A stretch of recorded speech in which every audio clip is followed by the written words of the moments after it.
I know you had mentioned that, housing is infrastructure, infrastructure is housing, right? They're very, very closely linked.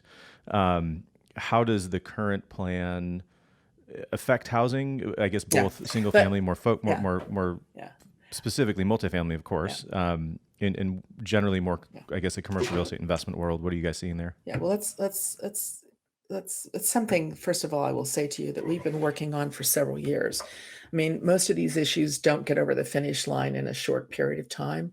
Hmm. So, yes, we maintain that housing is infrastructure, and that is an issue that we've worked on over the last couple of years. Maxine Waters, who is the chair of the House Financial Services Committee, reached out to us, a year or two ago and asked for some assistance in working on her housing as infrastructure package. And what she is looking at is how do you incentivize states and localities to streamline their processes? As we know, a lot of the costs to development, preservation, are at the state and local level relative to regulations and permitting processes and all of that. So um, we think, and we one of the things that we've been working hard to get across to many of the policymakers is that we believe that there are ways that you can incentivize states and localities to streamline their processes, to eliminate some of the barriers to development and to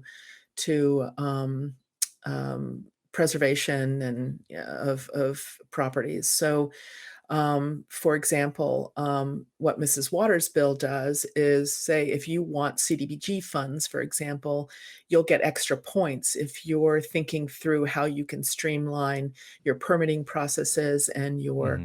your regulatory processes in a community that perhaps might not want to build housing for some reason or particular types of housing, they may not seek out those federal housing dollars. So we're also trying to make the point that you can incentivize states and localities by also attaching some of those incentives to transportation dollars because Mm. it's very um, most states and localities want those transportation dollars. So, look, I think it remains to be seen whether or not what will happen to the 213 billion that the administration has put forth that is housing related that they want as part of this infrastructure package.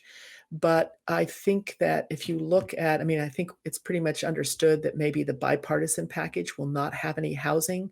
But I think what's important for us to remember is that quite often we are asked as an industry to pick up the tab and to pick up the cost of lots of the crumbling infrastructure around our Hmm. communities when we're Hmm. building at the state and local level. So any amount of investment in infrastructure is going to be important for the industry and going to be helpful to us.